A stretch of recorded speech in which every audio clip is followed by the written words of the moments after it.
You ask Tiger to solve. This deals with linear equations with one unknown.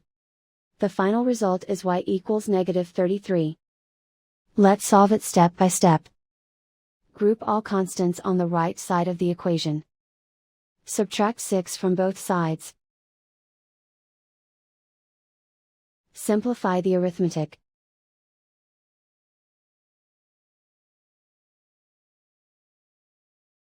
Isolate the y. Multiply both sides by inverse fraction 3/2. Group like terms.